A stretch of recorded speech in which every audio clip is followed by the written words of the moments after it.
Lawrence Taylor, he was a revolution. Drafted second overall by the New York Giants in 1981, Taylor quickly became the most dominant defensive force the NFL had ever seen. Across 13 seasons, he racked up 132.5 career sacks, earned 10 Pro Bowl selections, 3 Defensive Player of the Year awards, and led the Giants to 2 Super Bowl titles. In 1986, he did the unthinkable, becoming only the second defensive player in history to win the NFL MVP award. But off the field, Taylor lived a life as reckless as he was fearless on Sundays. By his own admission, he began using cocaine as early as his second season, chasing the same adrenaline rush he felt when he hit the field. Soon, drugs and late-night partying became as much a part of his routine as practice and game film. In 1988, the cracks began to show. Taylor admitted to being a cocaine addict after failing multiple drug tests and entered rehab. The league suspended him, yet his raw talent kept him on the field. By the early 90s, the headlines shifted from his sacks to his struggles. Even after retirement in 1993, his battle with addiction continued, leading to arrests and repeated stints in treatment. Taylor later revealed how deep the spiral had gone, spending thousands of dollars a day on drugs, living a life that nearly destroyed him. His legacy remains complicated. On one hand, he is the defender who changed football forever. On the other, a disturbing tale of greatness nearly consumed by addiction. Dexter Manley was a force of nature on the football field. Nicknamed the Secretary of Defense, he became one of the NFL's most dominant pass rushers of the 1980s. At 6 feet 3 inches, 257 pounds, he terrorized quarterbacks for the Washington Redskins, recording 97.5 career sacks and setting the team's single-season record with 18.5 sacks in 1986. He was a 2-time Super Bowl champion and a Pro Bowler, the kind of player every offense feared. But away from the stadium lights, Manley was trapped in a darker fight, a cocaine addiction that would eventually cost him his career. His first suspension came in 1988 after a failed drug test. The NFL reinstated him, but the cycle continued. By 1989, after a third failed test, Commissioner Pete Rozelle banned him for life under the league's substance abuse policy. For a man at the height of his game, it was a stunning collapse. Manley tried to revive his career in Canada, playing briefly in the CFL, but his struggles with drugs followed him. In the mid-1990s, he served prison time for cocaine possession. The man who once stood as Washington's defensive anchor was now fighting for survival far from the roar of the crowd. In later years, Manley admitted to another secret he had carried during his career. He was functionally illiterate, unable to read, yet he had thrived in the NFL spotlight. That hidden pain, combined with addiction, nearly destroyed him. Yet he later turned his story into one of resilience, speaking openly about recovery and literacy. Josh Gordon was once seen as the future of the NFL's wide receiver elite. Drafted in the 2012 supplemental draft by the Cleveland Browns, he wasted no time making his mark. In just his second season, Gordon led the entire league with 1,646 receiving yards in only 14 games, averaging over 117 yards per game. He became the first player in NFL history to record back-to-back 200-yard receiving games and was named a first-team All-Pro in 2013. At just 22 years old, he looked unstoppable. But off the field, Gordon was fighting battles that no stat line could hide. His issues began in college at Baylor, where he was suspended for marijuana use. Those problems followed him to the NFL. In 2014, after his breakout year, Gordon was suspended for violating the league's substance abuse policy. It marked the beginning of a career defined not by highlights, but by repeated suspensions. Over the next several years, Gordon was banned multiple times for violations tied to marijuana, alcohol, and reported struggles with mental health. He missed entire seasons, including all of 2015 and 2016. In 2017, he returned and gave fans a glimpse of his old brilliance, but the consistency was gone. By 2018, he was traded to the New England Patriots, where he caught passes from Tom Brady and even scored a touchdown against the Colts. Still, the pattern continued. Short bursts of production, followed by another failed test or personal setback. In total, Josh Gordon was suspended 6 times, missing more than 50 games across his career. Though he played for multiple teams, including the Seahawks, Chiefs, and Titans, he never again reached the heights of that magical 2013 season. By the way, I'm going to be posting a lot more interesting videos on the channel. I'll greatly appreciate it if you could show support by liking this video and subscribing to the channel. Thank you. Ricky Williams built a reputation as one of the greatest running backs in college football history. At the University of Texas, He broke the NCAA career rushing record with 6,279 yards and 72 touchdowns, and in 1998, he won the prestigious Heisman Trophy. Drafted 5th overall in the 1999 NFL Draft by the New Orleans Saints, Williams carried heavy expectations as a franchise-changing back. On the field, he delivered moments of brilliance.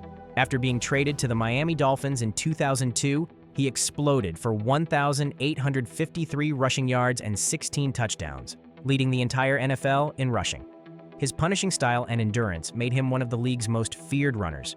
But away from the game, Williams battled social anxiety disorder and depression. He often turned to marijuana for relief, a decision that collided head-on with the NFL's strict drug policy. Between 2002 and 2006, Williams failed multiple drug tests, was suspended several times, and in 2004 shocked the football world by walking away from the game just before training camp. Although he returned in 2005, another violation resulted in a one-year suspension in 2006. Still, his talent never disappeared. In 2009, at age 32, Williams recorded over 1,100 rushing yards and 11 touchdowns, proving he could still dominate even after years away from the game. Williams finished his NFL career with 10,009 rushing yards and 66 rushing touchdowns, numbers that placed him among the top running backs of his era. Today, he speaks openly about his struggles and has become an advocate for mental health awareness and the medical use of cannabis. Donte Stallworth entered the NFL in 2002 as a first-round pick by the New Orleans Saints. A wide receiver with blazing speed, he quickly proved his worth, recording over 700 receiving yards as a rookie. Over the next decade, he played for 6 teams, including the Eagles, Patriots, and Ravens, amassing more than 4,800 career yards and 35 touchdowns. On the field, he was a dangerous deep threat. Off the field, one decision would define his legacy. In March 2009, Stallworth spent the night drinking at a Miami club. Early the next morning, he got behind the wheel of his car. Driving with a blood alcohol level well above the legal limit, he struck and killed 59-year-old construction worker Mario Reyes as Reyes was crossing the road. The tragedy shook the NFL and ended any illusions that Stallworth's career was untouchable. He was charged with DUI manslaughter. In June 2009, Stallworth pled guilty. The court sentenced him to 30 days in jail, 8 years of probation, and community service. The NFL suspended him for the entire 2009 season. Although he later returned to the league, his prime was gone, and his reputation never recovered. In later years, Stallworth admitted his guilt and spoke publicly about accountability and responsibility. Johnny Manziel was once the golden boy of college football. In 2012, as a freshman at Texas A&M, he lit up defenses with over 3,700 passing yards and 1,400 rushing yards, becoming the first freshman in history to win the Heisman Trophy. He was fast, fearless, and unforgettable, earning the nickname Johnny Football. In 2014, the Cleveland Browns drafted him in the first round, hoping he could change the franchise. But instead of becoming a star, Manziel's time in the NFL was consumed by off-field chaos. He started only 8 games, finishing with 1,675 passing yards, 7 touchdowns, and 7 interceptions. While his talent showed in flashes, his lifestyle was spiraling out of control. Alcohol and drugs became central to his identity. Manziel later admitted to heavy partying, cocaine use, and battling addiction while trying to survive the NFL spotlight. He spent time in rehab, faced suspensions, and was cut by the Browns in 2016. His attempts at comebacks in the CFL and the short-lived alliance of American football never reignited the spark. Years later, Manziel revealed the toll his choices had taken, losing nearly 40 pounds during drug binges, struggling with bipolar disorder, and confronting suicidal thoughts. His story became one of wasted potential, from Heisman winner to out of the league in just 2 seasons. Tony Mandarich was once called the Incredible Bulk. At 6'6" and over 330 pounds, he stunned the football world at Michigan State, earning unanimous All-American honors and winning the Big Ten Lineman of the Year twice. His strength and speed were legendary, running a 4.65 in the 40-yard dash and bench pressing like no one else. When the Green Bay Packers drafted him 2nd overall in 1989, expectations soared. Many believed he would dominate the NFL for years to come, but behind the hype, there was a hidden struggle. Mandarich later admitted he had relied on steroids throughout college, even finding ways to cheat drug tests. Once in the NFL, he said the steroids stopped, but another beast took over: painkillers and alcohol. He confessed to shooting up narcotics during practice and swallowing as many as 40 to 60 pills a day, washing them down with heavy drinking.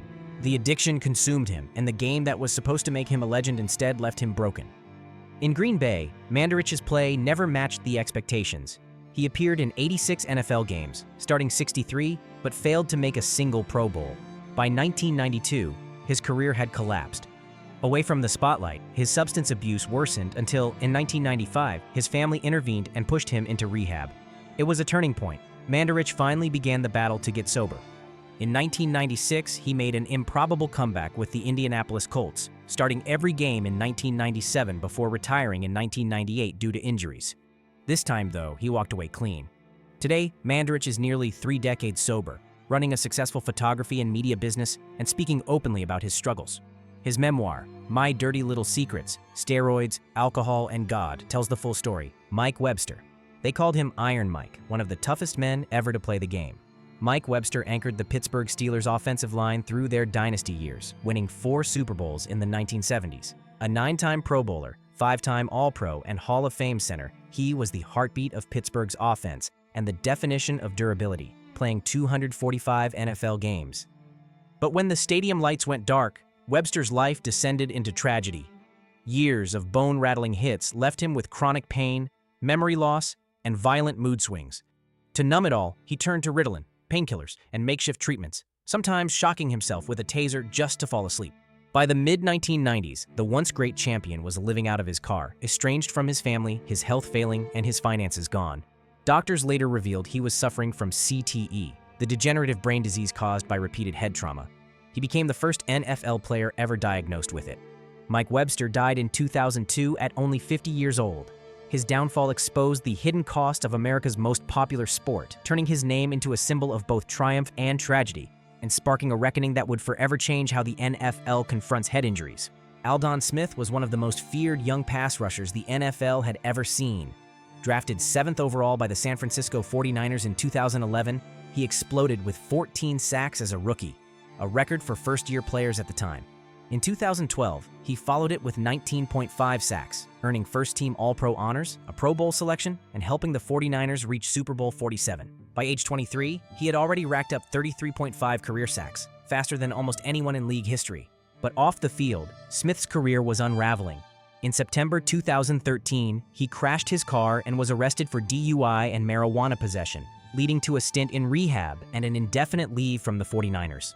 Earlier, in 2012, he had been charged with illegal possession of firearms after a party incident at his home.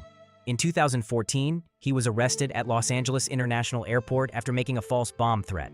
The pattern continued. Multiple suspensions under the NFL's substance abuse policy and arrests for hit and run, vandalism, and DUI in 2015 forced the 49ers to release him. The Oakland Raiders gave him a chance, but further violations kept him sidelined. After years away, he briefly returned in 2020 with the Dallas Cowboys, starting all 16 games and recording 5 sacks. But his comeback was short-lived. In 2021, Smith signed with the Seattle Seahawks, but was arrested twice more, once on a battery charge in Louisiana and again for DUI in California. In 2023, he was sentenced to 1 year in jail after pleading no contest to felony DUI. Todd Marinovich. He was called the Robo-QB, a quarterback raised in a laboratory of discipline and control. Todd Marinovich wasn't just trained for football, he was engineered for it. His father, Marv Marinovich, a former USC lineman and pioneering strength coach, dedicated Todd's entire childhood to creating the perfect athlete. At USC, the experiment looked like a success. Marinovich became the first freshman quarterback to start a season opener in Trojans history, throwing for over 5,000 yards across 2 seasons and leading USC to the 1990 Rose Bowl. Scouts and fans saw him as the future. In 1991, the Los Angeles Raiders drafted him in the first round, 24th overall, betting big on his potential. But the NFL spotlight only exposed the cracks. In 2 seasons, Marinovich started 8 games, completing 104 passes for 1,345 yards, with 8 touchdowns and 9 interceptions. Behind the numbers was a young man already struggling with drug and alcohol abuse. Failed tests, suspensions, and repeated stints in rehab ended his NFL career by 1993. What followed was a long descent. Arrests, relapses, and a life defined by addiction overshadowed the promise of his early years. Marinovich later admitted he never played a game sober. Chris Henry's story is one of talent, turmoil, and tragedy. Drafted in the 3rd round of the 2005 NFL Draft by the Cincinnati Bengals, Henry quickly built a reputation as a dangerous deep threat. In just 55 games, he recorded 119 catches, 1,826 yards, and 21 touchdowns, proving he could change a game with a single play. but his brilliance on the field was overshadowed by chaos off it. Between 2005 and 2008, Henry was arrested multiple times on charges ranging from marijuana possession to DUI, and the NFL suspended him on several occasions. His battle with drugs, reckless behavior, and legal troubles threatened to end his career before it had truly begun. By 2008, the Bengals released him. Yet, in a surprising turn, they gave him another chance later that same year. Teammates noticed a change. Henry spoke about turning his life around, focusing on family and leaving his past behind. For a moment, it looked like redemption was possible. But on December 16, 2009, everything came crashing down. After a domestic dispute with his fiancée, Henry fell from the back of a moving truck in Charlotte, North Carolina. He died the next day at just 26 years old. An autopsy later revealed he suffered from CTE.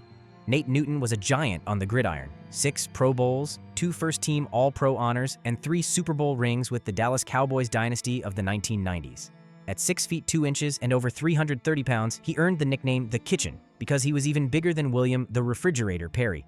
As part of the legendary Cowboys offensive line, Newton cleared the way for Emmitt Smith to become the NFL's all-time rushing leader, cementing his place in football history. But when his career ended in 1999, Newton's life veered into dangerous territory.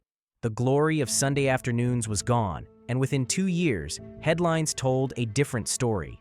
In November 2001, police in Louisiana stopped his van and found 213 pounds of marijuana inside. Just weeks later, in December, he was arrested again, this time with 175 pounds of marijuana stuffed into a vehicle. The back-to-back arrests stunned the sports world. Federal prosecutors said Newton had been transporting drugs for profit, and in 2002, he was sentenced to 30 months in federal prison. The fall was dramatic, from protecting Hall of Fame quarterbacks and running backs to standing in front of a judge as a convicted trafficker. For many fans, it was almost impossible to reconcile the Cowboys star lineman with the man in handcuffs. Yet Newton's story didn't stop with prison. After serving his sentence, he transformed his life, undergoing weight loss surgery, shedding nearly 175 pounds, and becoming an advocate for health and second chances. He's spoken publicly about the mistakes that nearly cost him everything, warning young athletes not to follow his path. Bam Morris was built for the spotlight, an unstoppable running back with power, speed, and a rookie season that turned heads across the NFL.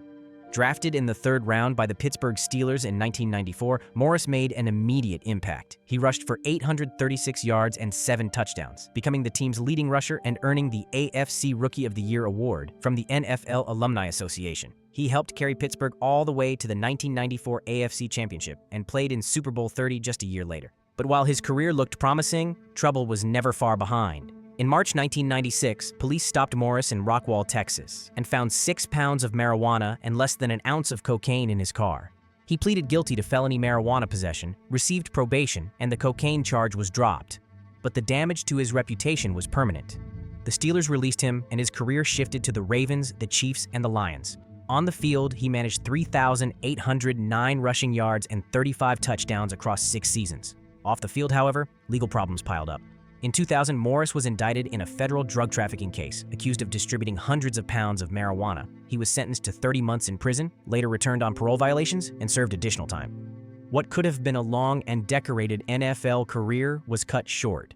His story leaves us with one haunting question. Did he waste a chance at greatness, or was he simply another athlete consumed by a struggle bigger than football? Sam Hurd's story is one of the most shocking downfalls in NFL history. Undrafted out of Northern Illinois in 2006, the 6'3" wide receiver fought his way onto the Dallas Cowboys roster. Over 6 seasons in the league, he caught 53 passes for 739 yards and 2 touchdowns, carving out a reputation as a dependable role player and special teams contributor. By 2011, he signed with the Chicago Bears, set to take on a bigger role. But while his career seemed steady, federal agents were watching something very different unfold. Hurd was battling substance issues, and investigators say he had begun negotiating massive drug deals, far beyond personal use. According to court records, he was attempting to purchase kilograms of cocaine and marijuana with the intent to distribute on a large scale, deals that reached cartel-level quantities. The breaking point came in December 2011. Hurd was arrested in a sting operation outside a Chicago steakhouse after allegedly agreeing to buy 5 to 10 kilograms of cocaine per week. The news sent shockwaves across the NFL. How could a player earning millions risk everything for a high-stakes drug operation? In 2013, Hurd pled guilty to drug trafficking charges and was sentenced to 15 years in federal prison. His NFL career ended instantly, replaced by more than a decade behind bars. Released in 2023, he walked out of prison a free man, but the game he once fought to play had long since moved on. Jamal Lewis entered the NFL in 2000 as the 5th overall pick by the Baltimore Ravens, and he made an instant impact. As a rookie, he rushed for over 1,300 yards and helped Baltimore capture its first Super Bowl title. His punishing style made him the centerpiece of the Ravens' offense. 3 years later, in 2003, Lewis delivered one of the greatest rushing seasons in league history. He ran for 2,066 yards, the second highest total ever at the time. That same year, he set the single-game rushing record with 295 yards against the Cleveland Browns. On the field, he looked unstoppable. But away from football, Lewis's life took a dangerous turn. In 2004, he was indicted in a federal drug case tied to a 2000 attempt to arrange a cocaine deal. He avoided the most serious charges but pleaded guilty to using a cell phone in the commission of a drug crime. Lewis served 4 months in federal prison, a stunning downfall for a player at the peak of his career.